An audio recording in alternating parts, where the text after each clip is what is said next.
Good morning. My name is Zoe Hart, and our opening words this morning come from the Reverend Dr. Rebecca Savage and Reverend Paige Getty. These were the opening words at the opening service on the first day of General Assembly 2025. Here together in spirit and purpose we arrive, joyful, weary, searching, resolute, to begin again in love. Let this be a time of sanctuary for truth-telling, soul-tending, and collective courage. What a joy it is to gather this week as a people of faith to do the work of our association, grounded in a heritage of freedom, reason, hope, and courage. We come to be nourished and strengthened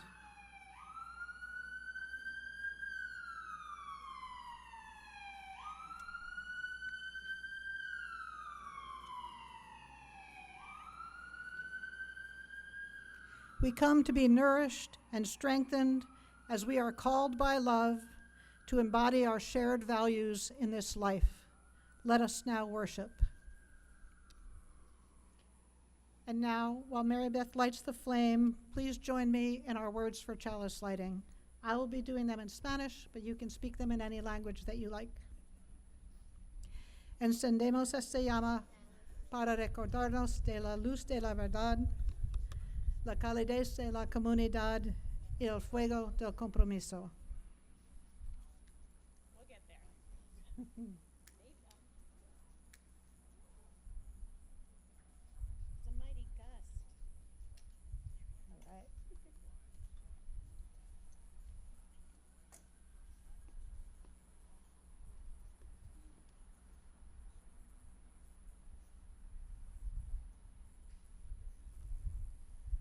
Good morning, and welcome to the First Unitarian Universalist Society of Burlington here in Vermont. It is a beautiful morning. Let's all inhale a sweet final breath of summer. All together, breathe in and sigh it out. My name is Mary Beth McNulty. I use she, her pronouns, and I am one of your worship associates, or here at the First Unitarian Universalist Society of Burlington. It is a pleasure to see you all here, and also wonderful to know that more people are joining us via the live stream. Hello out there. Is there anyone here for the first or second time? Would you be willing to raise your hand so we can welcome you? Welcome, fantastic. If you're new and you have questions, feel free to come forward in the receiving line at the end of the service, and I'm happy to answer them as best I can. You all picked a great day to join us, as our worship leaders are Roseanne, Zoe, Avery, Rodney, and Sarah. This is the fantastic team of FUUSB folk who attended the General Assembly in Baltimore this past June. The General Assembly is an annual gathering of our UU faith, and we are thankful of our own representatives who are here this morning to share their experiences and their connection with the wider UU faith. I have a couple of announcements this morning, starting with Daryl, who's going to give us a brief announcement about next week's Pride celebration. Good morning. I'm Daryl Liacano, and I'm just here to represent a group of us who are working on coordinating all of our involvement in the annual Pride March next weekend, next Sunday, in fact, which will happen at noon right after the service. And that information is all online, but also next Sunday, we'll have further direction for those of you who want to be in the march. However, here's the thing. Due to a lot of complicating factors that the Pride Center is facing right now, they're asking us, actually kind of requiring us, to provide some volunteers to take part, to help with the march next Sunday, in order for us to be one of the many, many groups that gets to march. And we need a total of 10 volunteers. We have about 2 or 3, I think, right now. And so there are many different roles you can do as a volunteer, but they're especially needing people to be traffic and safety monitors. And of course, there'll be some instruction about that, information on their website. But what I wanted to do first is ask of the people here who might be willing to be a volunteer to help us reach our goal for next Sunday. Could you raise your hand? Could we get a couple more? Oh, wonderful, wonderful. So I'm going to do 2 things then. Before you leave today, it's really important to come up and give me your name and your email address so that I can be in contact with you about the planning for that. And then also, in order to be a volunteer, you'll need to go on their website and sign up. It's very easy, and I have an instruction sheet for you right here to do it. It's like 3 clicks and you're done, okay? So after the service, do please come up. If you have any other questions, you can look me up too. Thanks for your time. I also want to share that children are welcome right here in our worship service, but are also invited to free play in the Memorial Garden just over there if they prefer. When they head over, they should bring an adult along to sign them in with our child care staff who are ready with toys, games, and other fun stuff. And I want to let you know that about the return of the monthly First Friday Open Mic Coffee House and Dessert Potluck this Friday, September 5th at 7 o'clock. All ages and talents are welcome. And speaking of coffee, don't forget you can join us for coffee hour after the service, which will be held just around the corner on the lawn over there. Friends, just as you are, whatever it took for you to make it here this morning, you are welcome.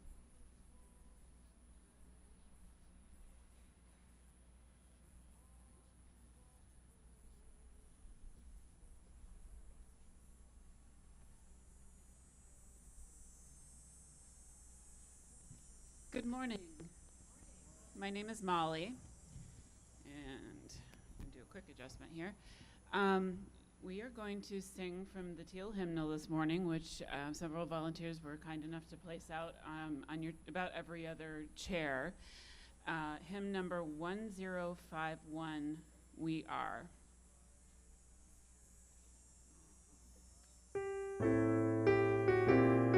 Sing it out and rise as you are able.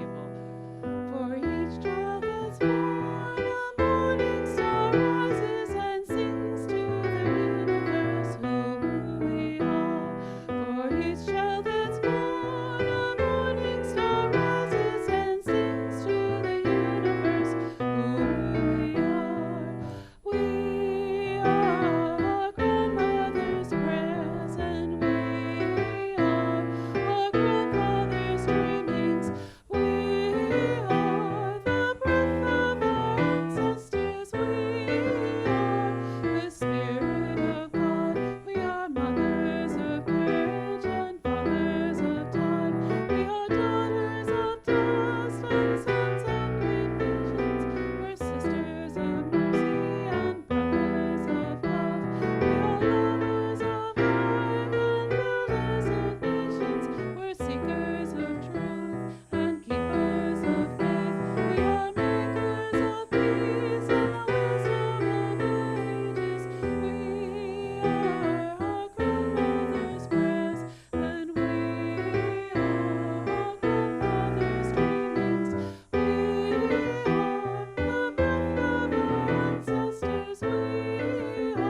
Thank you, Molly. Spiritual practices come in many forms within our Sunday service: generosity, spoken meditation, stillness, music, creating space for our joys, for our sorrows, and for our gratitude. In this portion of the Sunday service, each of us will have the chance to enter into those communal practices to which we are drawn, to hold space and to offer our loving witness for each other.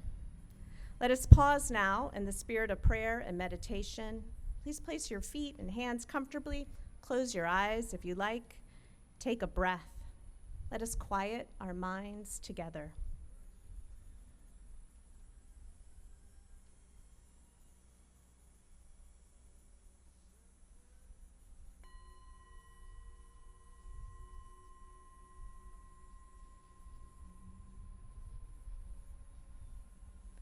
Let us hold in our hearts members and friends who are no longer with us: Jill Allen, Tiana Rusin, Kathy Franks, and Ginger Hobbs. We hold their loss in our hearts. Let us also hold in our hearts the grief and love of their friends and families. Let us hold in our hearts the Minneapolis families who are suffering unbearable loss this morning. Let us hold in our hearts peace for Ukraine, Palestine, Sudan, Haiti, and all the places in the world experiencing armed conflict. And let us hold in our hearts joy for backpacks and freshly sharpened pencils for everyone returning to school this week. Let us feel joy for starlit concerts, for birthdays and engagements, for college drop-offs, for freshly baked sourdough. And let us all feel joy for the beginning of fall color.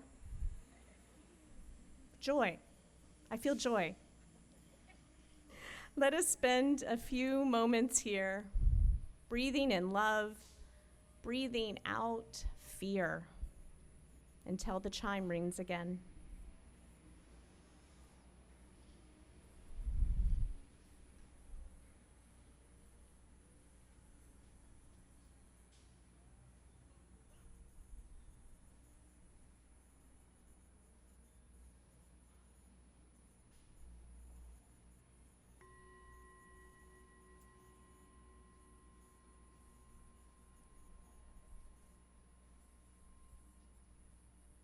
When the music plays in just a moment, we invite you to come forward to mark a joy, a sorrow, or a gratitude in your life by moving a stone from one of the baskets onto the table, creating a representation of our shared lives together in this moment. As you are moved, please come forward on either side and return down the middle. And if you have a gift to add to the offering, you can place it in one of the baskets at the top of these aisles. And we would invite you also to make an offering online through our website if that is your preference. If you're at home or you wish to remain seated, we invite you to lean into the music as an opportunity for stillness and centering as makes sense for you. As a justice-seeking spiritual community, our generosity practice includes sharing half the offering of each Sunday. Offering this month will go to the UUA Disaster Relief Fund, which provides funds to UU congregations in need after natural disasters. The UUA understands this fund to be part of a covenant between the UUA and congregations, between congregations who give generously and those in need, with our community partners. Through aiding our congregations, their members, and their community partners, we are able to embody our faith and our values.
Good morning, everybody. Can you hear me okay? My name is Roseanne Greco. I went to General Assembly, and this is the booklet that they give out, and I'm going to be reading in the next half hour of this entire booklet.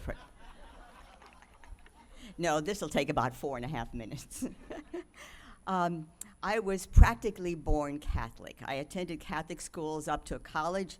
I even entered the convent. In those days, and I think even today, the Catholic Church allowed for no questioning or dissent on matters that were espoused by church leaders. So when in 2001 I discovered Unitarian Universalism and learned that they valued individual thoughts and welcomed each person's search for truth and meaning and actually invited questionings, it was a refreshing change. I became a UU, and I quickly learned that UUs like to discuss. I remember hearing that UUs would rather have a discussion about heaven than actually go to heaven. And the annual Unitarian Universalist Association's General Assembly, or GA, is where lots of UUs gather together and discuss. Until 2012, I'd never heard of GA. That year, our society was looking for someone to be our representative at GA, which was going to be held in Phoenix, Arizona. I was interested in learning more about the UU Association, curious about GA, and had never been to Phoenix, which was the leading cause, so I volunteered to go. As it happened, that was a unique GA in that it didn't follow the usual format, not that I had any idea what that format was at the time. This was a justice GA, and it focused on the treatment of immigrants. Our action of social witness that year was protesting Sheriff Arpaio, who was locking up Hispanics in tents in the sweltering heat of the Arizona desert. Hundreds of UUs went out to protest at Tent City, and we faced a crowd of angry and armed people. I was truly frightened, but that GA was transformative for me. Since then, I've attended every GA session either in person or online during the pandemic. But in recent years, the dynamic interchange of ideas and opinions at GA has stopped. There are almost no back and forth open discussions, and very few people are expressing dissenting opinions from what is being presented from UU officials. And I'm using the term UU officials because I have no idea how else to express this, but it's the folks who stand up at the microphone and give presentations at GA. In the early years of my attendance at GA, there was a lot of animated public discussion on various topics, and there were distinctly different views on issues. Folks lined up to speak for or against a proposal. Proposals, by the way, these are general statements related to a societal issue. I learned a lot from listening to UUs who thought differently than I did on some issues. And in some cases, I changed how I felt about something. But those debates are no more, and hardly any dissenting opinions are being publicly voiced at GA. When a few people do offering a different opinion, sometimes the reaction from UU officials is to talk about the harm being done to people from hearing these dissenting views. A few years ago, during an online GA, a man expressed a different view from a UU proposal. Some of the UU leadership reacted as if he'd made threats. This year, a man, and it could have been the same one, disagreed with something in a proposed UU statement. I actually heard groans in the audience when his name was mentioned. After he spoke, I heard a UU official say they might consider banning him from speaking in the future. Now, this man had not been disrespectful or rude or aggressive. He simply expressed an opinion which differed from the position being proposed. This resonated with me because I also disagreed with that position and with some other UU endorsed positions. But I have been too timid to express how I think both at GA and also here at the First UU. For most of my adult thinking life, I've considered myself very liberal. But lately I find myself not agreeing with some of what I hear from some liberals, including some UU officials. After I broke free from Catholicism, I questioned many of the truths that I was required to believe. But now I find I am intimidated from questioning out loud some UU truths. I don't have a good ending for this, except to say that I'm sort of wrestling with GA in particular and with Unitarian Universalism in general. And I hope you don't stone me.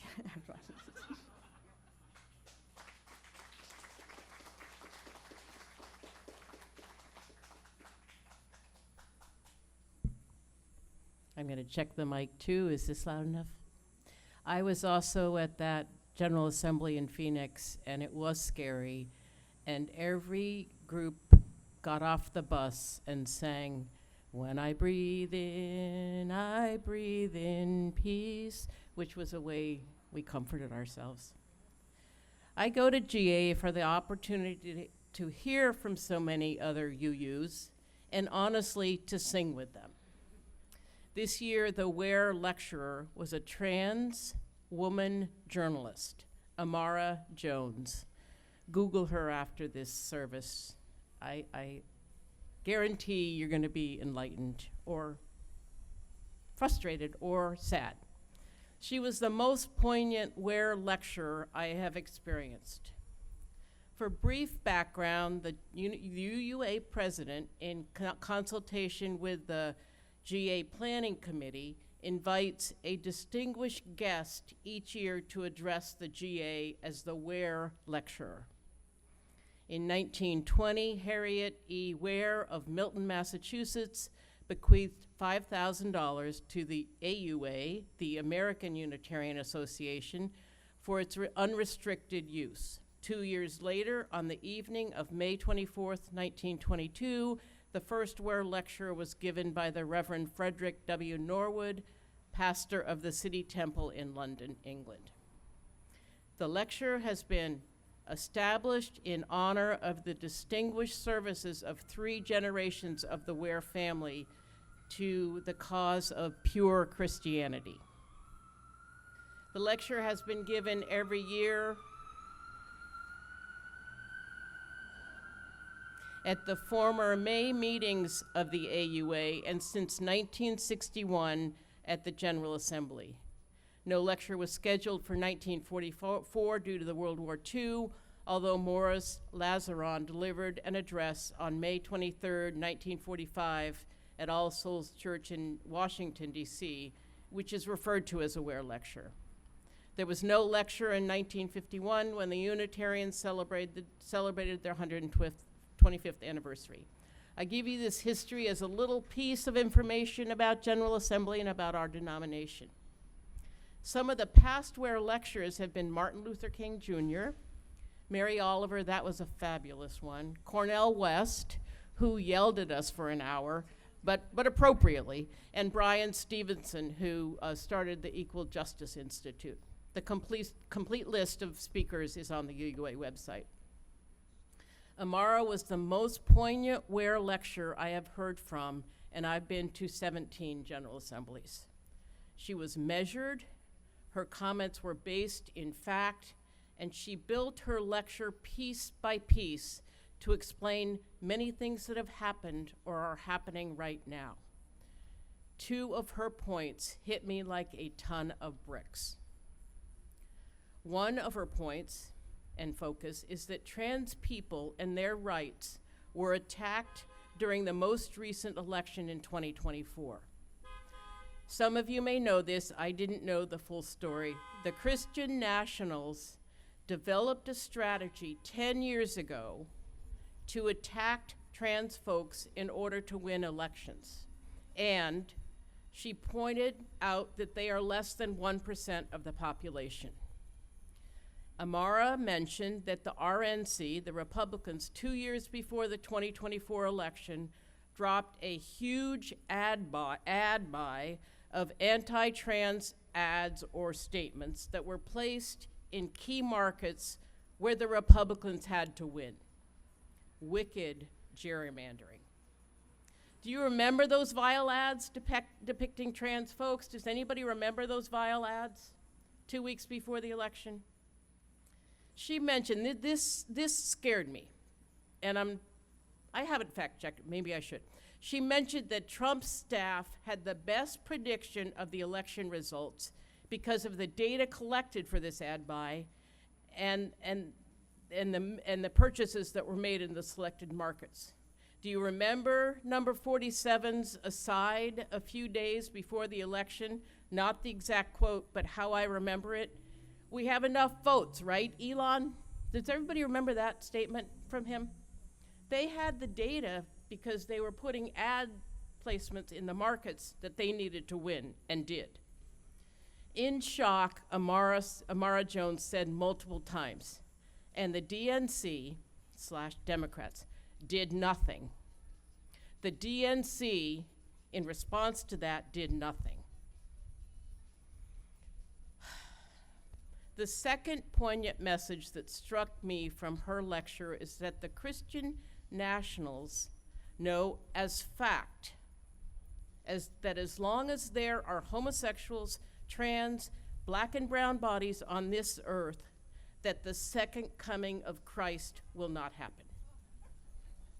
They know this as a fact, not a belief, not something they read in a history book. For them, it is a fact. Let that settle in for a minute. This is a brief reflection on Amara Jones's lecture. I could never do justice in 5 minutes to her hour-long lecture. I encourage you to look online to see more of her lectures, presentations, journalist writing. I came away with the thought that this is very important information to know during this scary, crazy, tumultuous time. As I said at the beginning, this is the most poignant lecture I have ever heard at a UUA Ware lecture.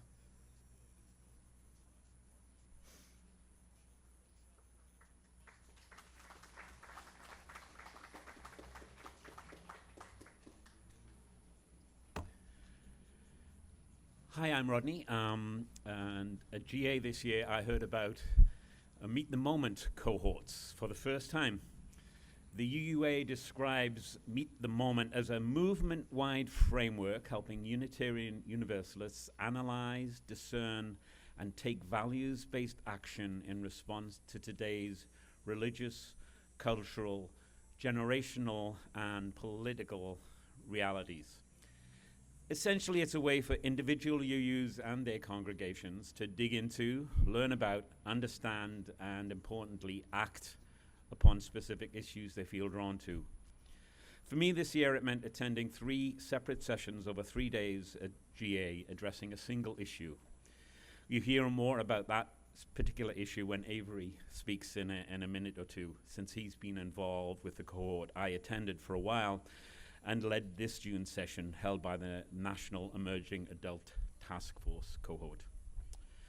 But there were 9 others I could have attended, which included worship, the collective practice of meaning making, beyond generosity, practicing our values and funding UU projects, shaping our emerging UU future, and whole church religious education. The presentations and resulting outcome from all of these are still available on the UUA's GA website. Just Google UUA GA Meet the Moment. There's an immense wealth of information to read, use, and act upon, not to mention some wonderful inspirational videos to watch when you're feeling low. And perhaps most significantly, you can get involved with one of the 17 new and continuing Meet the Moment wave cohorts, which are confirmed to be forming this fall. These are things such as helping our communities thrive, increasing financial resilience for UU congregations, and normalizing change in congregational and communal life. Or if there's something missing, you can find guidelines on how to get a new one started. And Avery's going to speak now on his involvement with the National Emerging Adult Task Force.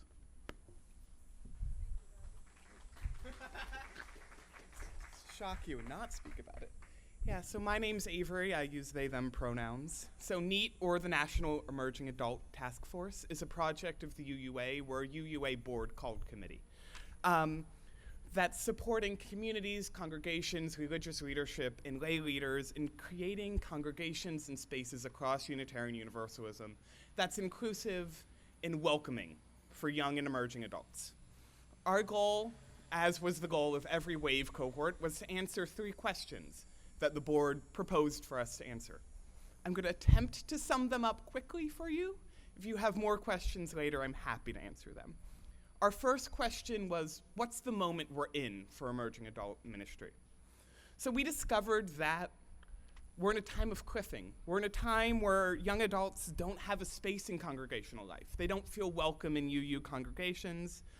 And it leads us to being the worst at retention of emerging and young adults in terms of every other faith group.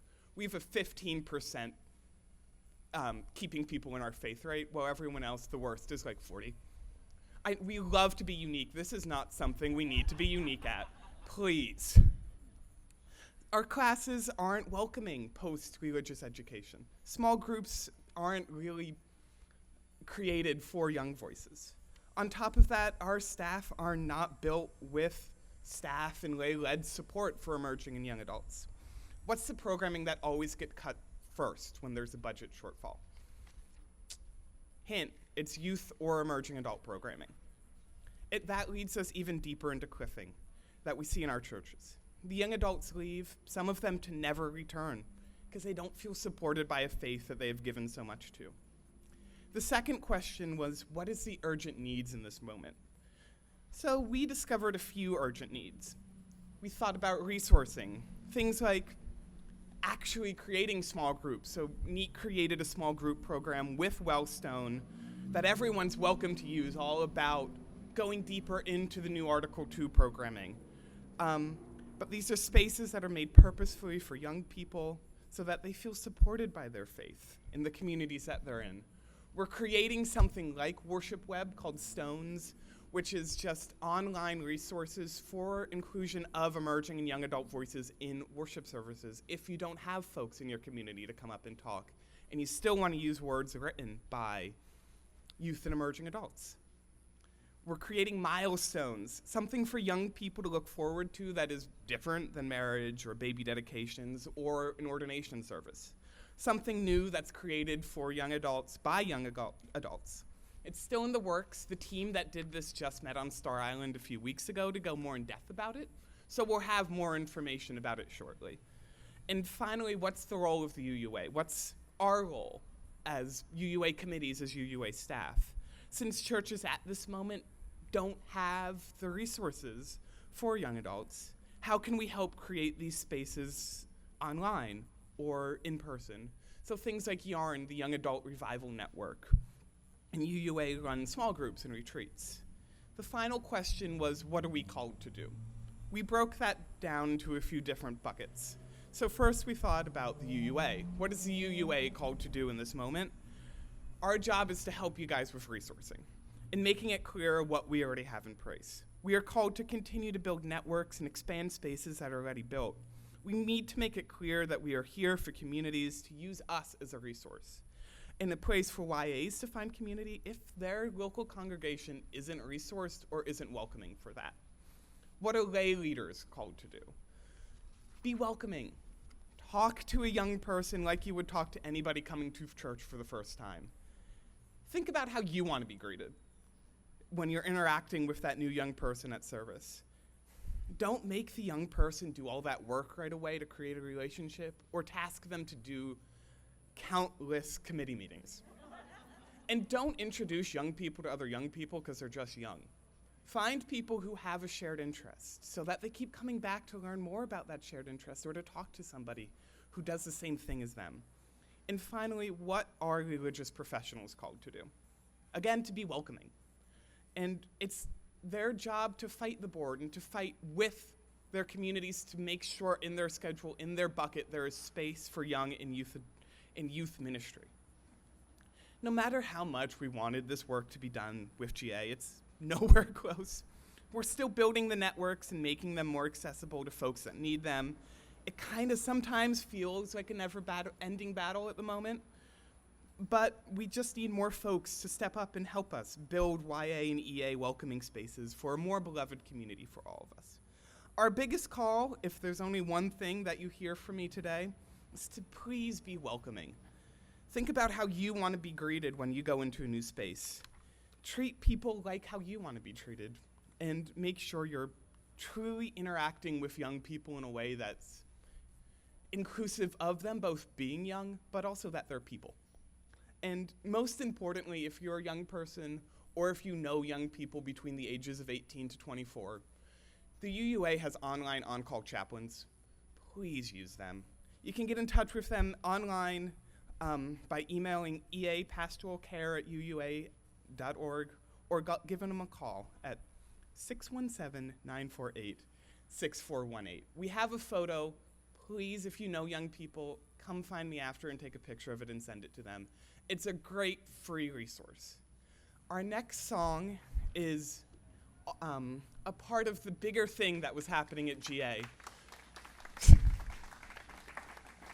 This boat is from the new online virtual hymnal, which was launched during General Assembly to make updates and our hymnals new for the coming generations to come. So I am going to teach us the refrain, and we're going to do that in 2 parts, and then we're going to sing through the whole song. It's a wonderful song by a songwriter named Laura Zucker. I think that's how you say it. And it's a great song for our time. It's called This Boat. So here's how it goes. This boat is steady. This boat is sure. When you're ready, climb aboard. Let's try that part together. This boat is steady.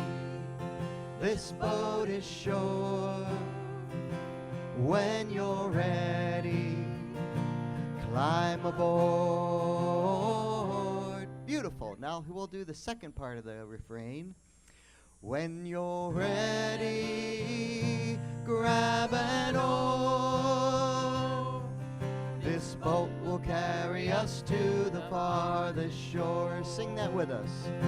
When you're ready, grab an oar.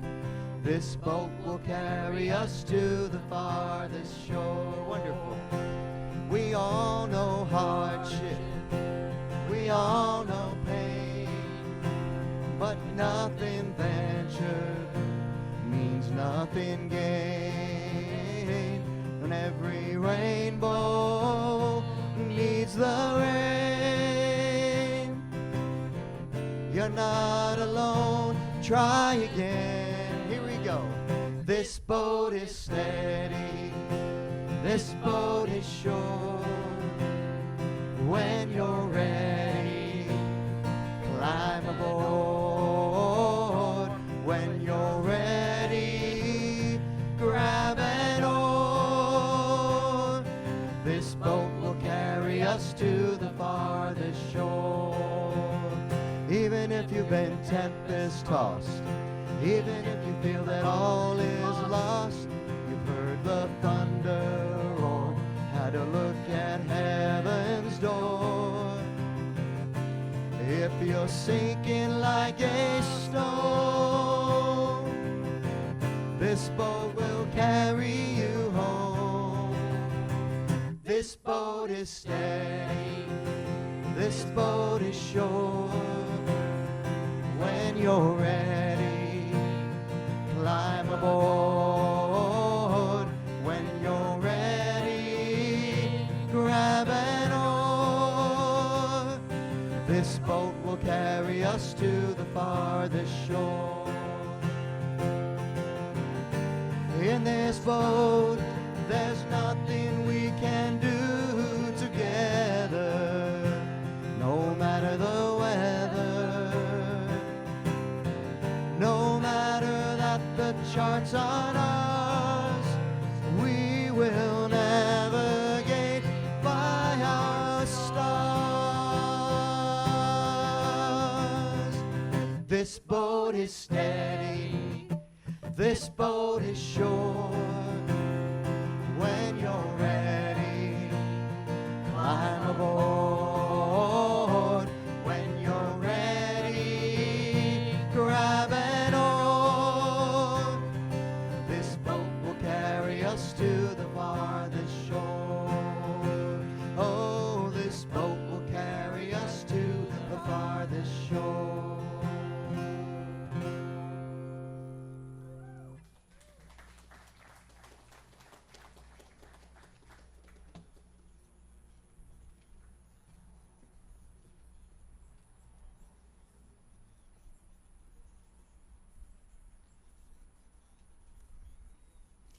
While Mary Beth extinguishes the flame, please join me in our words for the chalice extinguishing. Again, Spanish, you whatever you want. Apagamos esta llama, pero no la luz de la verdad, el calor de la comunidad, ni el fuego del compromiso. Estos los llevamos en nosotros corazones y los compartimos con el mundo hasta que estamos juntos nuevamente. Before I read our closing words, I just want to say that there was no way we could include in this service everything we would want to share about our experiences at GA.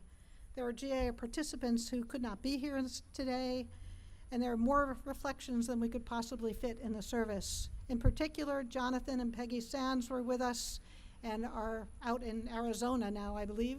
But we do have a recording of Peggy's reflection, and if you didn't catch it on Community Messenger, we're going to have it playing here after the service, and you can see it then. And even if we had each been able to share a reflection, we still could not have shared everything about all the different ways we experience GA and all the different reasons we're called to attend and participate in GA. So please, if you have questions or want to hear more, if you see any of us wearing a GA name tag, please feel free to come up and talk to us. We would love to talk more about General Assembly. Our opening words today came from the opening service at GA, and our closing words come from the closing words in the final service of GA. They come from Reverend Dr. Omega Burkhart. Blessed ancestors, we have felt your presence with us here today.